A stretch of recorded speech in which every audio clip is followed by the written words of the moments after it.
let's say this is your first time opening DaVinci Resolve color panel and you just want to achieve a cinematic color grade. I got you. In this video, I'll be showing you my step-by-step process, how I make creative decisions, and how you can do same. So let's get right into class. Let's go. So this is my color panel, and the first thing that I will try to do every time is to convert the footage that I have from a log profile to Rec 709. So I will take you through how I would typically do that. I'll create two nodes. Now, what do we call a node? Here is the simplest way to understand nodes in DaVinci. Let's think of every node as a container. Each container holds one specific task, maybe exposure, color balance, contrast, or your creative look. Instead of putting all your adjustments in one place, you separate them into containers and line them up. This keeps your grade organized, easy to control, and easy to fix. That's really all nodes are, small containers, doing one job each to build your final look. So I'll be using Option S on Mac. On Windows, we'll be using alternate S. So Option S, I'll create a couple of nodes. Trust me, a couple of nodes. All right. So I'm gonna arrange this way, just to have a proper arrangement. So I'll name this CST in. Name this CST out. CST out. So I'm gonna name this my exposure. This is my white balance.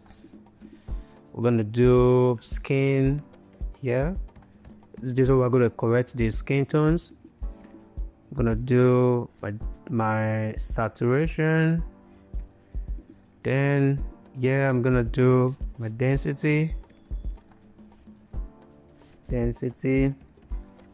So after density, these three nodes, I will leave it blank for now because we will encounter so many things that we may need these nodes for. But starting out, this is my typical node tree, my CST in and my CST out. So CST in, I'll go to my effects. I'm gonna add in my color space transform. So you drag this into your CST in. All right. So this was shot on a Sony FX6, and it was shot on Sony S-Gamma 3. So we're gonna look for that Sony S-Gamma 3 on our input color space. Our input gamma to shot on S-Log 3. So we'll go to S-Log 3. All right. So typically we want to convert this log profile into a DaVinci color space. So what does this mean? This simply means first, we use a CST in node. We tell Resolve the camera's input color space and gamma, and convert the footage into DaVinci Wide Gamut and DaVinci Intermediate. All our corrections happens in that space. Then at the end, we add a CST out node. The input is set to DaVinci Wide Gamut and Intermediate, and we convert it to Rec 709 at Gamma 2.4, which is the standard view format for screens. Now, from S-Log 3, we're going to take this to our DaVinci Wide Gamut. From our Wide Gamut, our DaVinci Intermediate on our Gamma, and that's good. So now, an easy trick that I usually do to save time, you can just come here to copy. You can literally copy this. So, Command C, click on Command C, come to your out, and now Command V on your out. So now I have copied that. Okay, so instead of applying this again, I just copy that and paste here. What you do is swap this. Now after swapping this, you just come to your output color space. We're going to change this now to Rec 709, then Gamma 2.4. I'm going to come here to Gamma 2.4. All right, so after doing this, CST in and CST out, as you can see, we have been able to take this clip from the log to a Rec 709 profile. Okay, now what do we do next is exposure. I'm going to come here, I'm going to choose the color space again, so we'll make sure we are working properly. Sony S-Gamma 3, come again, choose a gamma, take the gamma to S-Log 3. Yep. So now I'm going to use my primary color wheels. Just want to make adjustments on this. Let's see, raise up my lift a bit. Okay, that seems cool enough. It's cool enough. I'm gonna bring this down just slightly my gain, open up my gamma. Now the reason I do this, it is still looking flat, but it is fine for now because we are going to work on it with our contrast. Oh, I didn't add that here. Contrast, okay? We're gonna add contrast here. For white balance, what we'll do is we'll come here, want to change our gamma to linear. All right, now why do we choose linear? The reason why we switch the gamma to linear when doing white balance is because when the image is in the linear gamma, Resolve treats the pixel values like real light. So when you push the gain wheel, you are actually rebalancing the RGB channels the same way real light would behave in that scene. This gives you a true physically accurate white balance. If you use the temperature slider, it's more of a creative tint. It shifts the color, but it's not correcting the actual light in the image. That's why highlights can sometimes get weird or white don't stay clean. But with linear gamma, the mask is accurate, the highlights stay natural, and the colors stay consistent.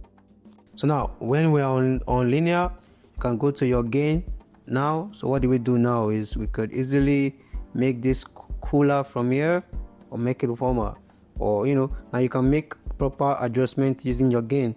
All right, so now what do we want to do with this image?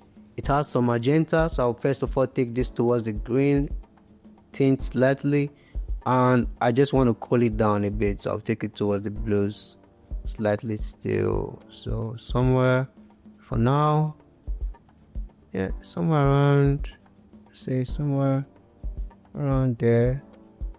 Still has some magenta. I'm gonna push it a bit. Okay, yeah, before, after. So this before, after. Okay, so I think I'm good for that. Skin tone, I'm gonna leave this for now. I'm gonna come to my saturation. I'm gonna use HSV. Now why do we use HSV? HSV meaning hue, saturation and value. When using HSV, saturation is more precise than the normal saturation slider because it adjusts only the intensity of the color without affecting brightness or shifting the hue. This way, you can boost or reduce colors accurately and naturally, keeping highlights and shadows intact.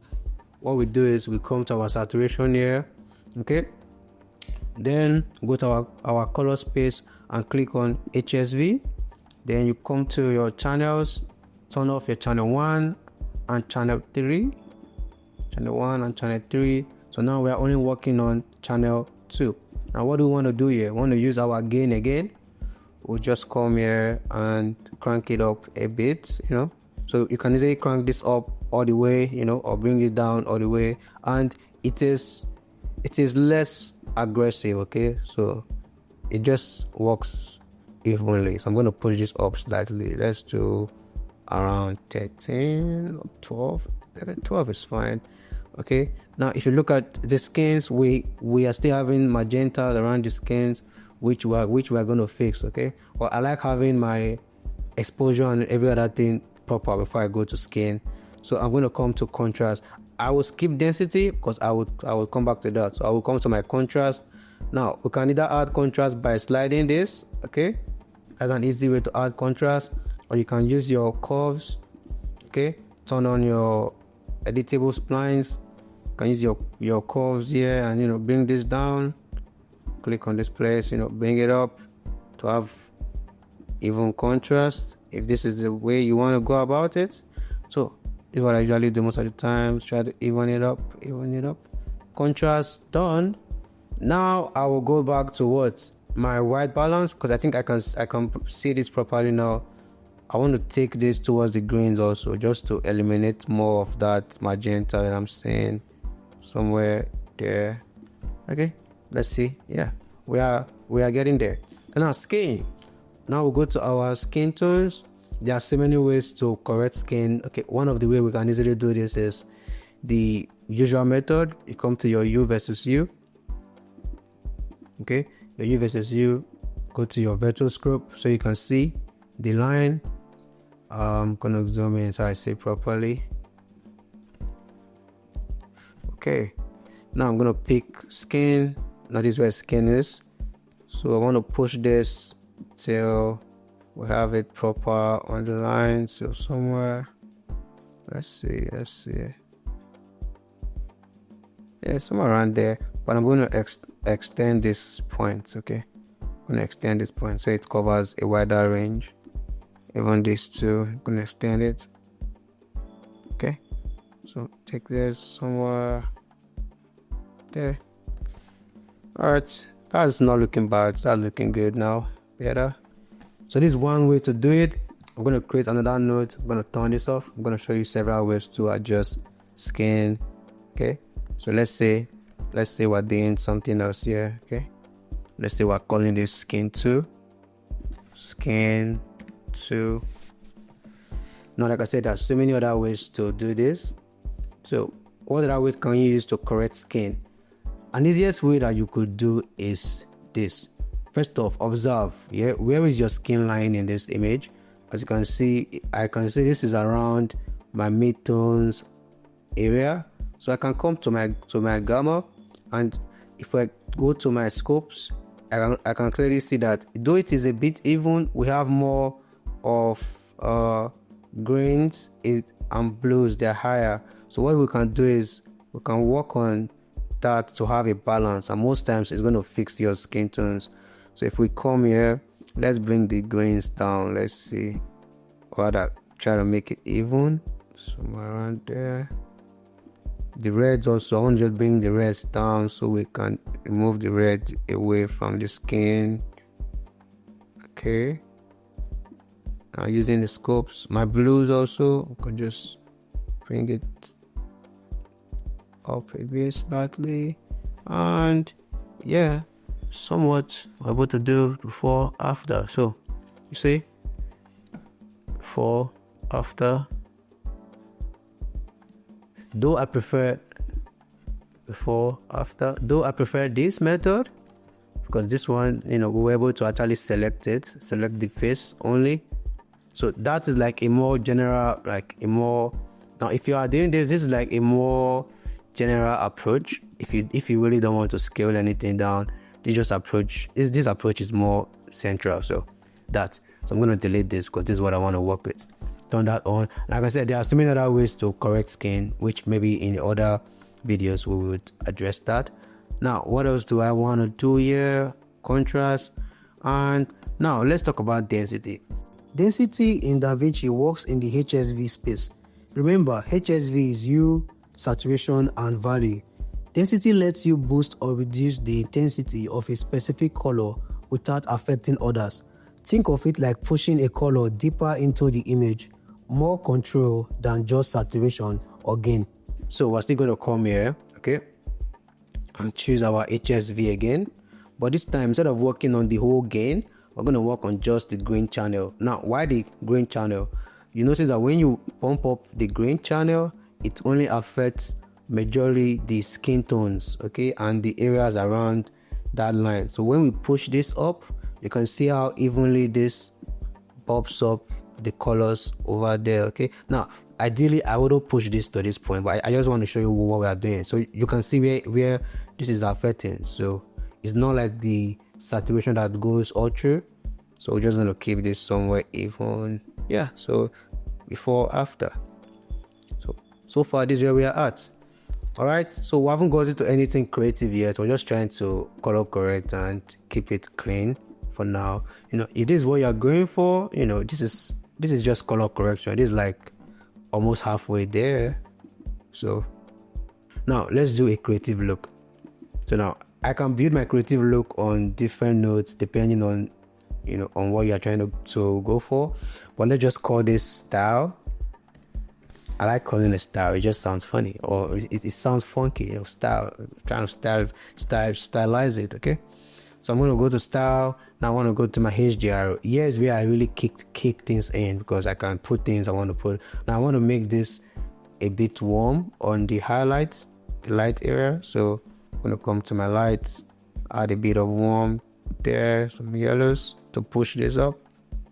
Bit of yellows, not so much. Somewhere there. Then I want to bring down the saturation a bit so it doesn't go crazy over there. Now just to balance this out too, I'm going to add blues to my shadows just to give it an even balance, but not so much. But let me see if I can do this in the dark. If I have a better, yeah, I think it's better on the dark because now it's less destructive. Some blues just to give it a little bit more contrast. All right, so I think I like what I'm saying. Okay, like what I'm saying, because I want to have that warm look. And now the next thing that I will address is this should still be under my style, so I'm gonna create a parallel node.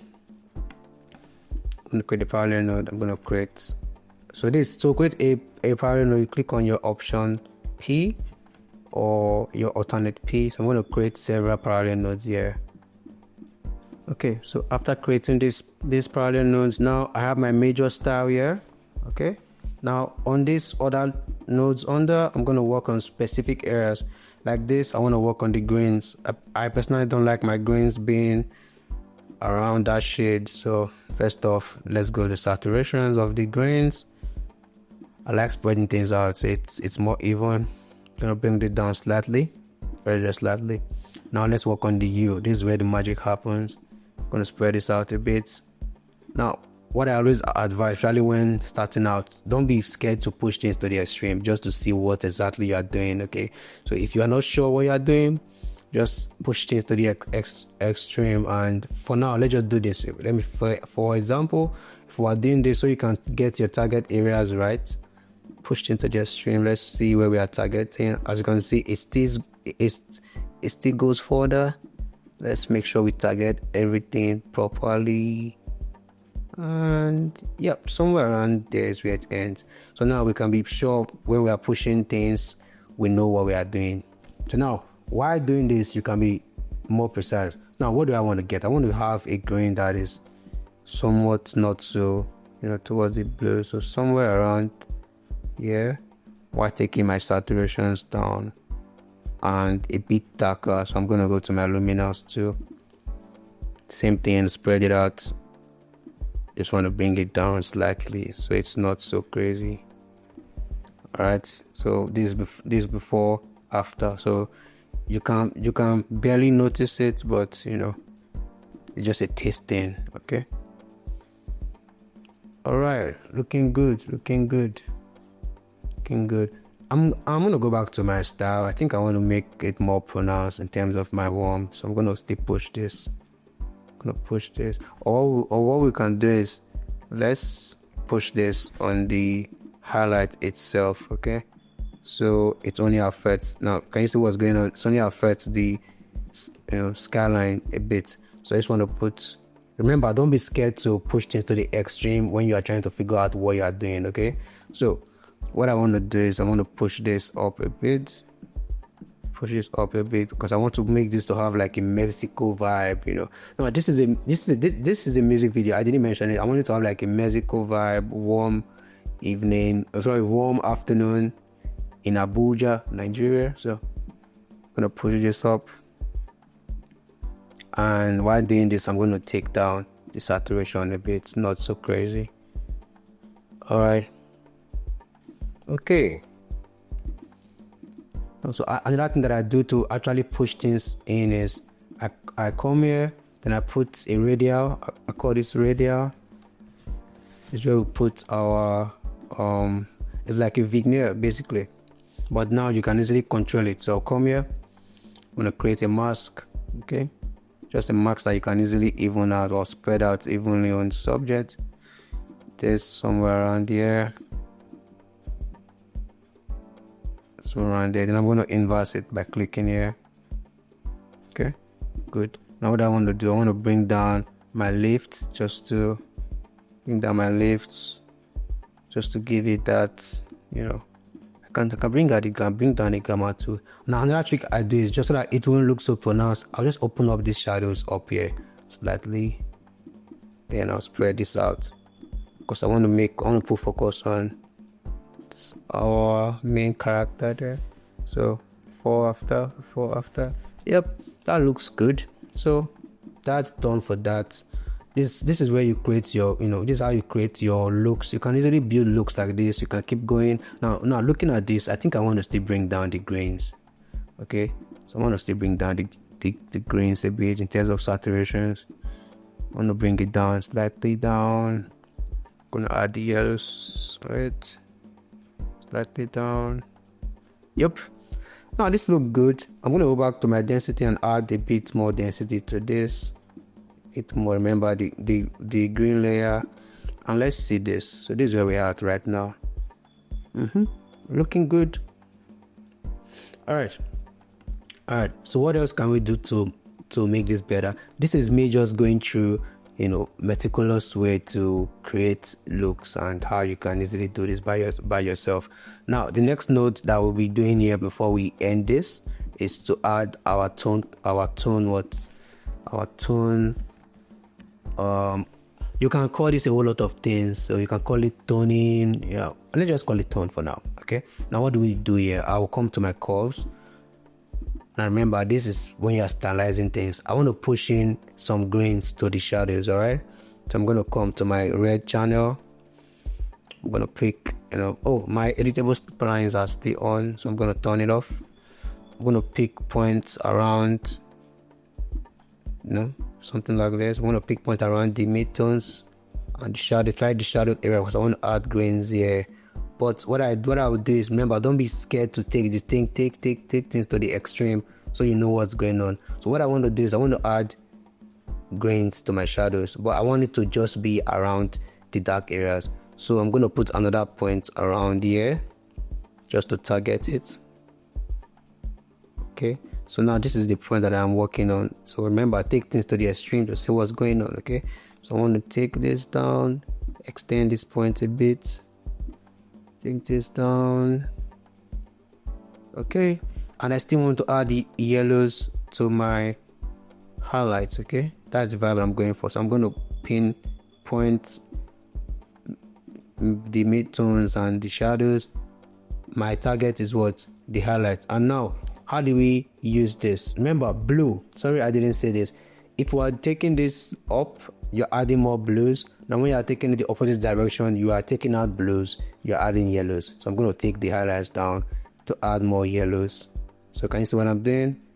Adding more yellows. But like I said, take things to the extreme so you know what you are doing. Okay, all right, good. So I want to add more yellows, but this time where we are targeting is wrong, so I need to put another point here and bring this down. Let's see. No, this our target is wrong. Good. Let me look for the best place to target this. Okay, works. Okay, so remember, now if you look at this, you can clearly see what is going on. Look at your scopes. Remember, taking it up, you're adding blues, and taking it down, you are removing blues, you're adding yellows. Okay, see what's going on? So now I just want to take it down a bit, so add more of my yellows, slightly, not so crazy.